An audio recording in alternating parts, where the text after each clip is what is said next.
Yes, welcome in. Badgers are on their bye week, have the weekend off. Packers somehow have their bye week the same weekend. I don't know that I can't remember that happening since I started covering Wisconsin, which is nice. Do you have any big plans for the weekend, Jesse?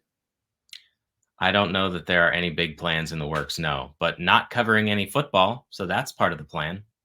Does your weekend when you don't cover football still involve football or no? Zero football whatsoever.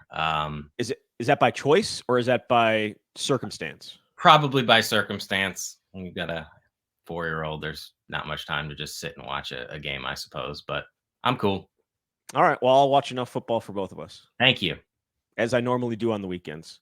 Yeah, it's going to be Wisconsin's bye week. It's their second bye week. Obviously, they had a bye before going out to USC, and they, well, I mean, they were coming off a 42-10 loss to Alabama, and had to sit with that for a couple of weeks.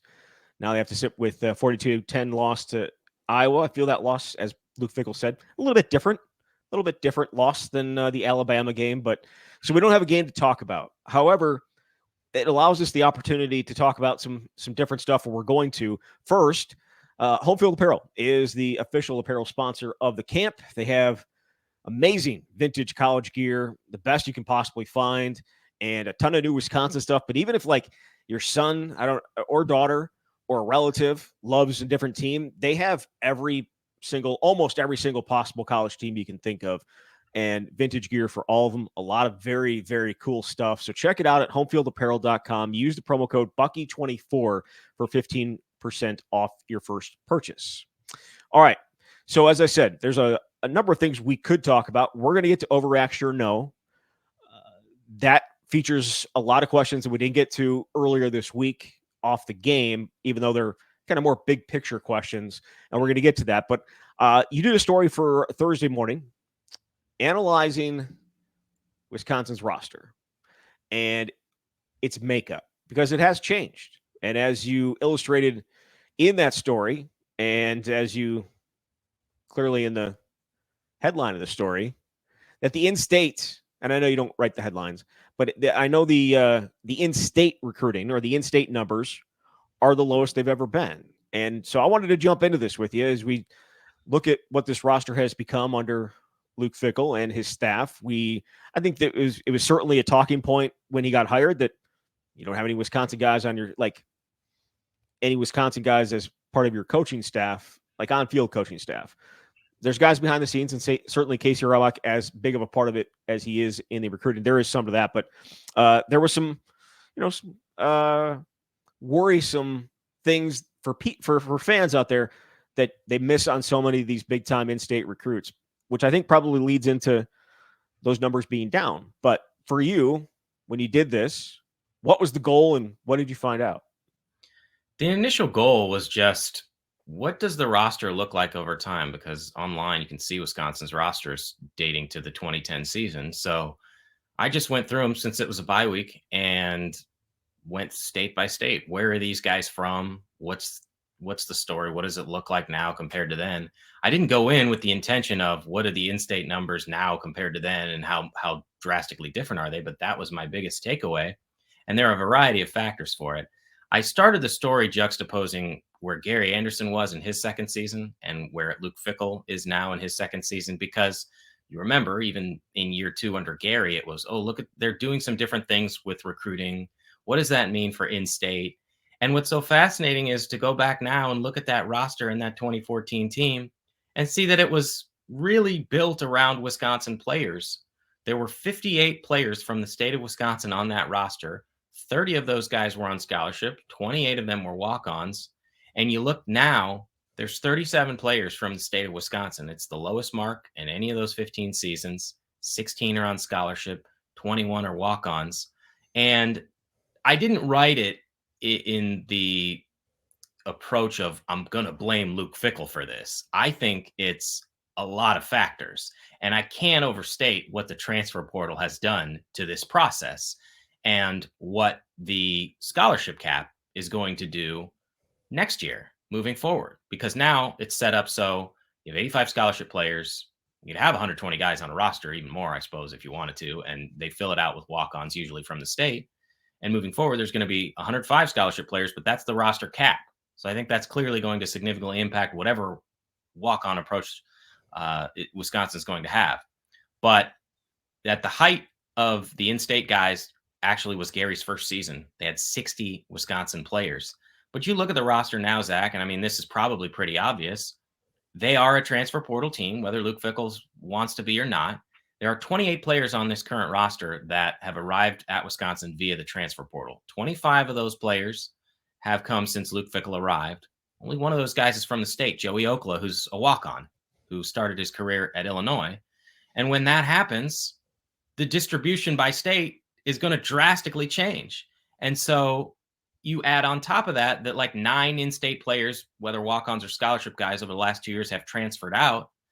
And that's why we're seeing such a difference in the roster. And with the portal, you're getting guys, obviously, because of their college playing and not because of their high school. But Tawee Walker's from Nevada. They've never had a Nevada guy on their roster in 15 years.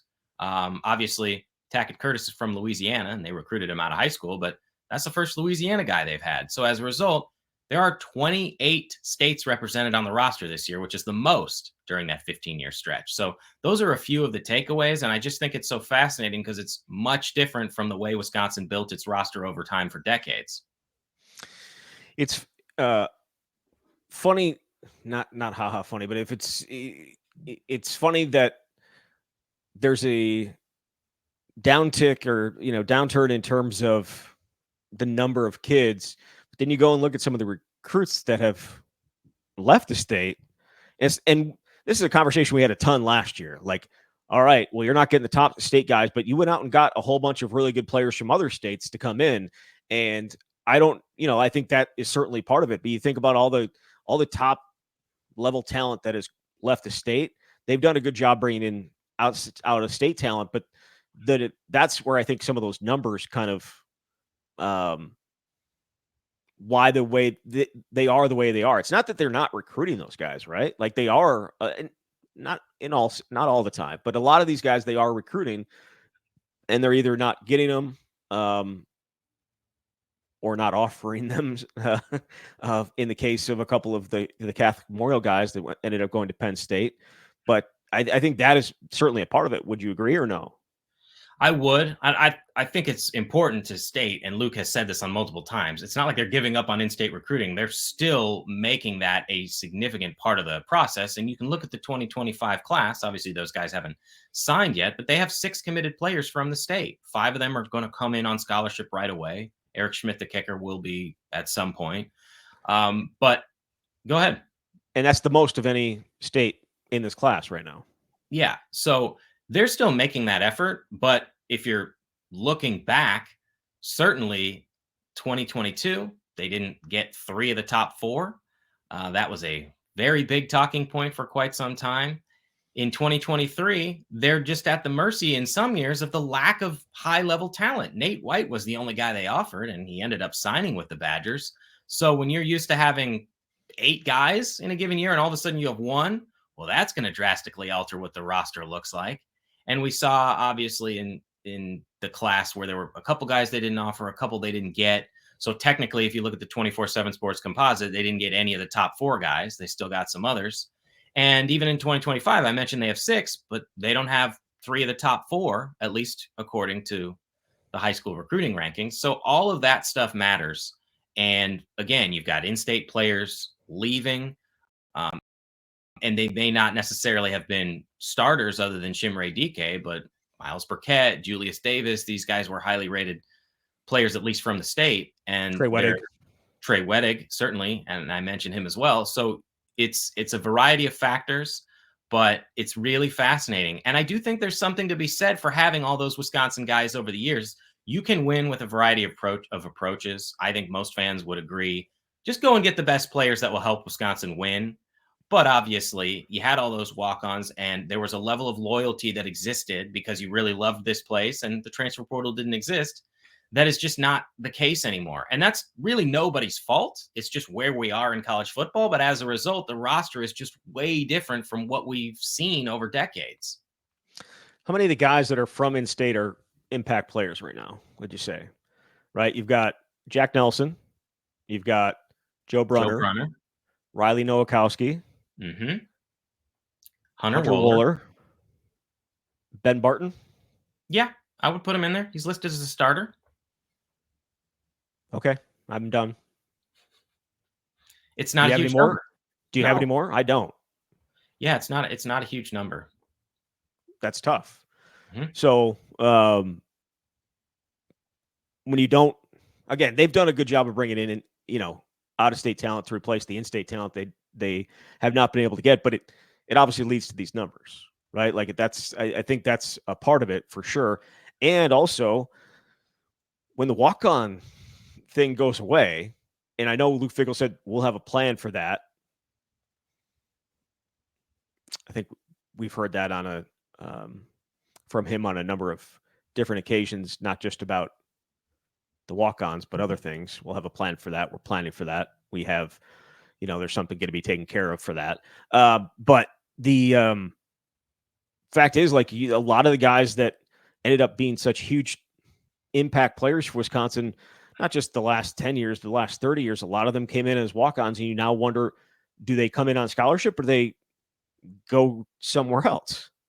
Because the scholarship limits are not in place anymore, or won't be in place, I should say, up to that 105.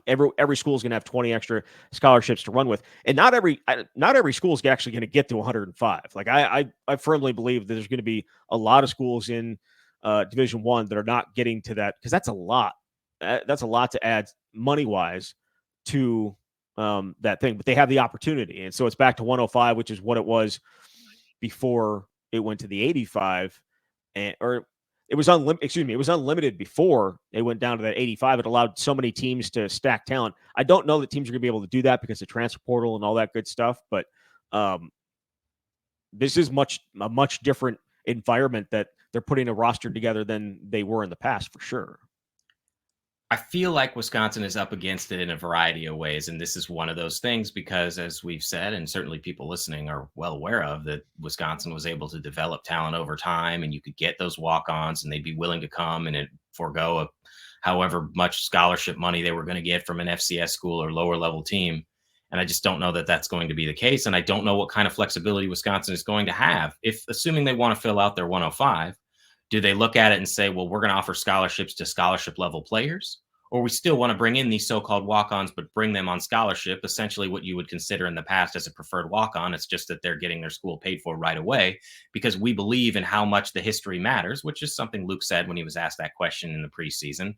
And they're going to have to decide what's best. But no question, the walk-on program is what has helped Wisconsin be what they were for the last 30 plus years, even 10 years ago. And I do think it's really fascinating, this, again, the juxtaposition of only a decade, but two coaches who came in as outsiders, and the way the rosters were built. Some of the best guys and most impactful guys on that 2014 team came in as walk-ons. Obviously, there was Joe Stave, all-time wins leader. Dario Buwale was a running back for that team. Marcus Trotter came as a walk-on. Joe Schobert, Alex Erickson, like, those guys at that point were on scholarship, but there were other guys who were still like Jack Sitchie at that time was a walk-on, and you could go down the list. It's just that, is that even going to exist in the future? And of course, you can't know that. I'm sure there are people that are yelling at their screens being like, it doesn't matter where they come from. It doesn't matter where they come from. It doesn't matter where they come from as long as they're good players. And I agree with that. And it's not like, as you said earlier, that they're giving up on high school, on in-state recruiting. They're definitely not. So we get it. It doesn't really matter where the guys come from as long as they're good players. Totally get that. It's just notable based on what Wisconsin has been that the numbers are where they're at right now. And we'll see if they're able to. Do you think that they're ever going to be able to lock up the state the way that they had in the past? No, I don't necessarily see it the same way. And locking up the state is really, I think, even they did it for a number of years, but Paul Christ at the apex, they would get the top 5, they would get the top 6 every year. It's just harder than ever. Obviously, other programs have been able to make inroads, but then it's what can you offer? And I think it's more of a challenge. I mean, again, they have 6 guys committed in 2015, but they don't have the top guys committed. And we have kind of consistently seen that now for 4 straight classes, 3 out of 4 classes. I mean, the 2023 is kind of an outlier just because it was a weak class. So it's hard for me to see them going 5 for 5 or 4 for 5 every year, which is part of why Wisconsin was able to have as many in-state guys as they were. Is there anything else in the story that you wanted to touch on? I have another little bit of a roster question, but it's not related directly to your story. I think it's just the distribution of states over time. Obviously, Wisconsin is the most represented, but like that's one thing that hasn't necessarily changed. The top 5 states under Gary are the top 5 states under Luke and are the top 5 states of the last 15 years. Where are they getting their players if it's not from Wisconsin? Ohio, Minnesota, Texas, California, Florida. Illinois. I think, yeah, the ones other than California, those are the top 5. And so even though there is still all this other portal stuff, those are critical states to building your roster and will, I assume, continue to be. Yeah, it felt like Gary was going to try and dive into Georgia as well, at least early in his tenure. And they had a few guys end up coming from there. That has turned in one of the hotbeds. I wonder if maybe you try and maybe get back into some of the inroads there. Again, those guys ended up not being necessarily the players that you thought they were going to be. The Arrington Farrars, the Jeremy Pattersons, the actually, you know what? No, I'm trying to think of some of the other guys that were from Georgia that ended up here. They had some guys from the South, like Caleb Kinlaw was a South Carolina guy, but Yeah, obviously Gary's Bradford path. Shaw. Yeah, he was an Alabama guy. You know, Yeah, Gary's path was like go junior college and go west, and obviously we saw what happened there. But certainly, every staff has different ties to different states, and we saw what Colin Hitchler did. That's why they have 5 guys from Pennsylvania on the roster this year, which is the most they've ever had. And again, go and get the best talent that you can, but the way they're going to have to do that in the future is just going to be much different. yeah. So this was a bye week question that I got as a part of asking for questions on Twitter/X. A number of guys that should have a year left or could have a year left. Guys like Tyler Van Dyke, Jake Renfro, James Thompson Jr., Ben Barton, Preston Zachman, Leon Lowry, Cade McDonald could come back. Any insight on who from that group might actually do so? Well, I certainly think the injured guys are going to want another crack at it because you put all that time in and then you don't even have a chance. And I know that Luke mentioned earlier that they're going to approach the Van Dyke situation as though they would welcome him if he wants to do that. And he also said the same about James Thompson Jr. It's hard to say on the other guys. I mean, Leon Lowry, yeah, I think he'd be here for another year, presumably. He played 2 seasons at Syracuse. But the guys who have been here for 5 years, who have played a lot, only they know because everyone is different. Do you want to be 23, 24 and still be in college? Do you want to put all that time in? It's hard for me to answer that question. And it's something I know we'll ask them as we get into later in the season and if the Badgers get into bowl prep. Well, I think it's guys that have been hurt throughout their careers. I think also kind of plays a role here too, right? Like Jake Renfro missed essentially 2 seasons of play. Mm-hmm. It feels like he's a guy that would want another season. And so I feel like he's a guy that you could probably, who is playing now, healthy. Perhaps you see him here again. Preston Zachman dealt with injuries early in his career and didn't get on the field very early. So you wonder, maybe he's another guy. Now he's playing well. Maybe he's got bigger aspirations, but he feels like a guy that could potentially come back. Ben Barton as well. Cade McDonald, probably. He hasn't obviously made the same impact as some of the other guys have that are on that list. I'm sure there's a longer list. I didn't actually go through the roster and look at some of the other potential ones that could stay. But if you think about it, this senior class is the last one that has a COVID year. These are guys that came in 2020, the Jack Nelsons of the world, and those guys. They still, like, a Jack Nelson could come back. He's not going to, but he could. Like, he's one of those guys that could play again because 2020 just did not exist for anybody. No, I'm sorry. Screw that. Let's just cancel it out. He played in 21, 22, 23, 24. Those are his 4 years of being able to play. But there's the other guys that missed time. Tyler Van Dyke, obviously, right? Because he didn't play He didn't play his 4 games this year, so he's going to have an opportunity to come back if he wants. And obviously, same with Thompson, James Thompson Jr., who got hurt in 2020, right, against Michigan. Did he tear his Achilles against Michigan? He played like one play, got hurt. Yeah. So there are a number of guys that have an opportunity. I don't know why I said Jack Nelson. Either way, it is certainly something that I think is still going to be out there. And how many of those guys do want to stick around? Because a lot of them are Paul Chryst guys, right? They're guys from the previous regime. You know what's interesting? I have a mailbag that's running on Friday, and it was a different question that I was asked. Then I went and looked at the 2 deep. I'm actually astounded at how many guys are still Paul Chryst guys. There are 8 defensive starters listed in the depth chart that are Paul Chryst guys. And I think part of the question was, oh, Paul left the cupboard bare. And it's like, you could certainly have the discussion about where recruiting was at the end. But like, if Luke in 2 years or two off seasons worth of transfer portal guys and recruiting guys had better players, they'd be playing. I just think that's really interesting. And there's even 5 guys offensively that are starters, 3 offensive linemen, Jack Nelson, Joe Brunner, Riley Mallman, and then there's Riley Nowakowski and Vinny Anthony, who has become the best big play threat. These are all Paul Chryst guys. So I just think that's an aside, but I think it's pretty interesting. Yeah, for sure. All right, let's jump into a little overreaction or no. Wisconsin, these are all, I did not, like, when I do these, a lot of them create myself, right? I did not create any of these. These are straight from the questions that came from last week. So I did not, these are none of these are mine, is what I'm trying to say. Wisconsin will not win another game with Braedyn Locke at quarterback. Is that a overreaction or no? Overreaction. They got 3 regular season games left, and I think they're going to win one. I almost wanted to say steal one, but it's like the last 2 are toss-ups. I think they're going to somehow win one and get to 6-6. And I mean, 7-5, as predicted before the season, is still on the table. I just don't feel all that good about it. It's just the really big games and big moments where it's been a struggle, but you see what happened during the winning streak. It's just, I don't know. The last 2 are toss-ups. Nebraska's got the same record. They've stunk lately, but they're still the best Nebraska team they've had in a while, which says more about how much they've sucked. And Minnesota's 6-3.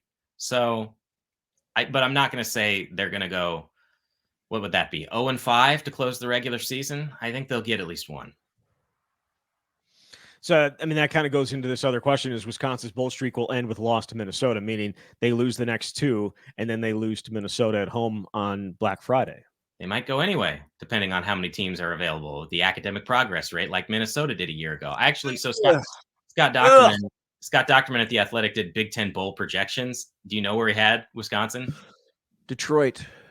In a bowl game that is sponsored by I don't even know. I couldn't even tell you what the bowl game is, but it's in Detroit, which means Wisconsin would be like the last bowl team available in the Big Ten.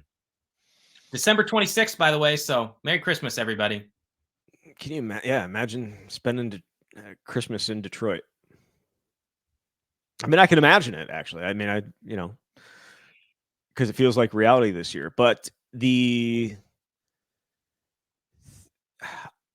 honestly, I don't think it's an overreaction to say they won't win another game without Braedyn Locke. I think that there's a very good possibility they lose all 3 of these games. Not to be Mr. Negative. So I don't like. I don't think it's an overreaction to say that, because they are going to be. They're obviously going to be huge underdogs next weekend. They're going to be an underdog at Nebraska, and it's going to be tight. Like, I would not be surprised Minnesota's favored in this game coming into Madison. They were favored at Illinois and went and did what I was a little questioning. Like, really, they're favored at Illinois?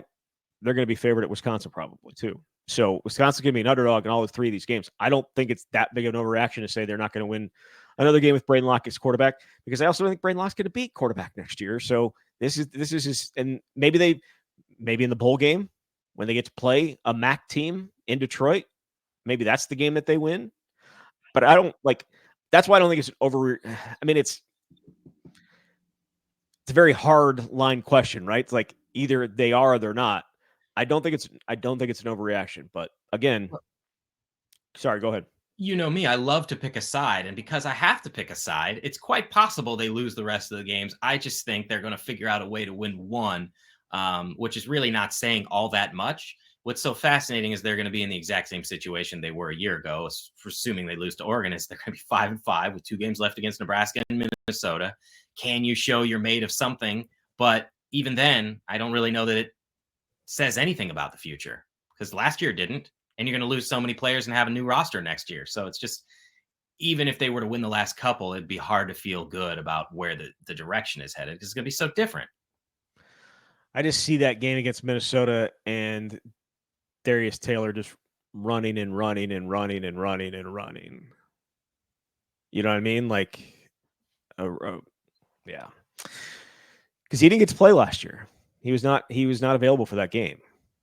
So, you don't think it'll be an electric environment at 11 a.m. the morning after Thanksgiving? I don't. I'm interested to see what the environment's going to be next week against Oregon.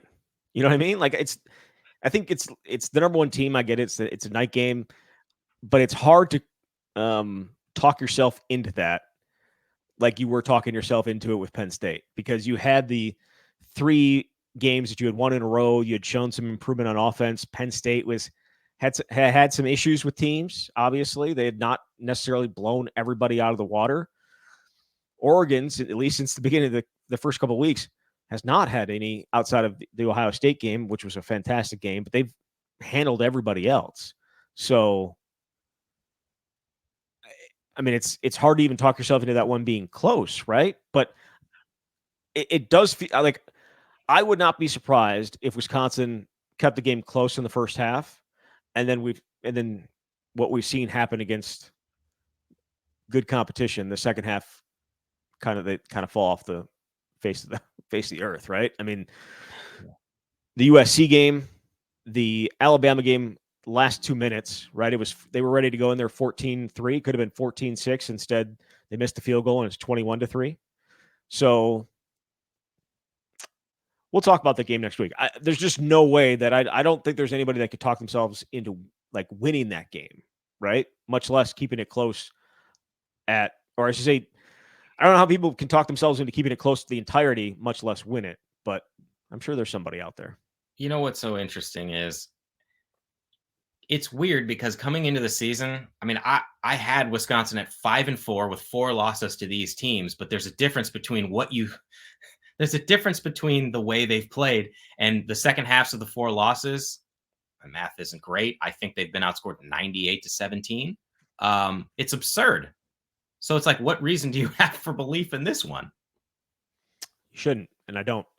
The loss to Iowa sealed the fate of the offensive coordinator and quarterback one. Is that an overreaction or no? Ooh. It's an overreaction to me because there are still 3 games left. And so if you were going to get rid of somebody in the bye week, then it would have sealed the fate, but you've still got more opportunities. So I'm not going to say that's it, but what would have to happen?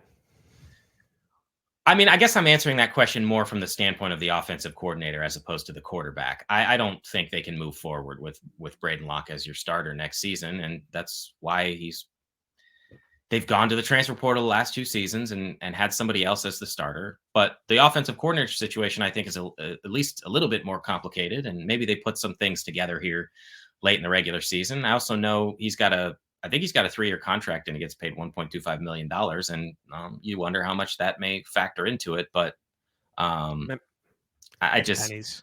If you're willing to pay $11 million reduced buyout to Paul Christ, you might have a millie hanging around. But they did the same thing for Jim Leonard. Yeah, he just got paid $1 million to not coach. Yeah. Phil Longo's going to get paid whatever it is, but he's going to go find another job. There's going to be some offset language, and it won't be that big of a buyout, I don't think. At least that's how it has happened in the past with, guys going in somewhere else. I mean, I don't think the Iowa loss sealed his fate. I think the Penn State game did. And let's be fair about it, earlier in the season did, because it was clear, and we haven't talked to Phil Longo since his I'm just here, or have we? Yeah, we did one time, but it was in the midst of a winning streak, and that's might not be the case the next time we speak with him. Is that supposed to be next week? I believe it is. We'll see. So it won't be then for sure, right? Because they've lost 2 straight. Assuming he Well, talks. it would Or is it be after the Oregon game? No, I think it's next week. I do too. Yeah.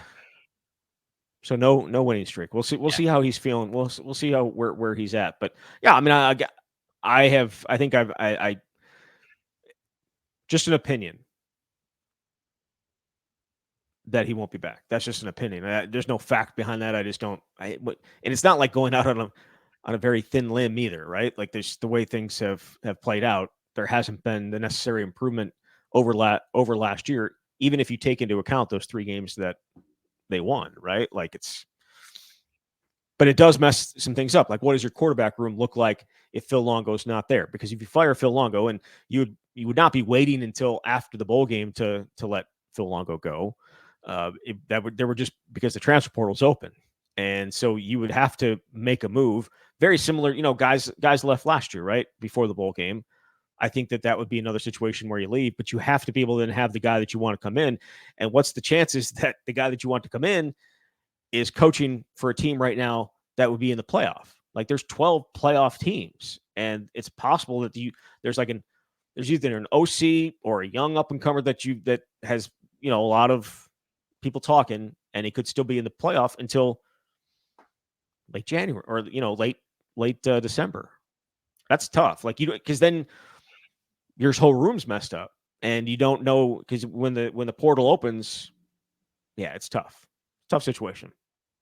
December is and has become the most fascinating month on the college football calendar because especially now they've moved up the early signing period. So that's going to be Wednesday, December 4th. Then you've got obviously the portal opening and coaching decisions and a potential bowl game. There's so much happening that ends up shaping what your future looks like. Then you don't even play another game after the bowl for 8 months. Wisconsin will never make the college football playoff with Luke Fickell as its head coach. Is that an overreaction or no?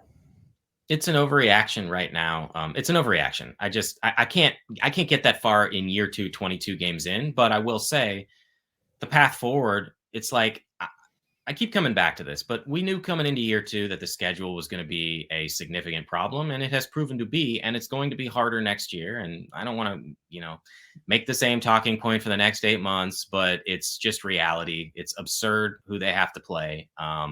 And it's hard to see Wisconsin winning a lot of those games. And I almost look at it like, okay, you have a road game against Alabama, road game against Oregon, you have a home game against Ohio State. That doesn't even include the other ones. So to me, your starting point is like 9-3 at best. And that's kind of like the worst you can be to get into the playoffs. So it's hard to see that in year 3. You have to hope there's some improvement in year 4. But the fact that it's a 12-team field and you don't have to win the Big Ten, and you could finish 4th and still give yourself a chance, is why I'm not going to say it's never going to happen under Luke, but you're going to have to do some things a heck of a lot better and differently to even put yourself in that position. Because right now they are just completely average. And we're seeing how hard it is to go from being completely average, middle of the pack, to where you have to get to be a legitimate college football playoff contender. Yeah, I mean, I was looking at Oregon's schedule, and I'm like, they barely play anybody next year. They get Wisconsin at home, obviously. They go to Penn State. I think Penn State's their toughest game. They also have to go to Iowa, but that is what it is. They get Indiana at home. They get USC at home. They get Wisconsin at home. They get, I think, Minnesota at home. It's a very easy schedule, whereas Wisconsin's not as easy. At Alabama, at Indiana, they play 3 straight. No, this can't be right. No, they don't have the date set up yet. Okay, I was about to say because they have 5 straight. That's impossible. But yeah, they have away games at Alabama, Indiana, Michigan, Minnesota, and Oregon, and then they have to play at home. They get Ohio State and Washington and Iowa at home. Welcome to the new Big Ten. Unless your name's Indiana. Unless your name's Indiana, and your 2 games are at home against Michigan and at Ohio State. Mm-hmm. Yes, I mean I'd sign up for that schedule. I would sign up for that schedule. It's just I'd sign up for that schedule every single day of the week. You know what I mean? Like you want. To me, I think it was just kind of like, all right, we've punished you for the last decade of having to play in the East Division. Here's your first schedule as part of the Big Ten, or the Big Ten. That's sign up for Indiana's schedule every day of the week. Luke Fickell's tenure at Wisconsin is now comparable to Rich Rodriguez's failed tenure at Michigan. Is that an overreaction or no? it's an overreaction because he hasn't been fired.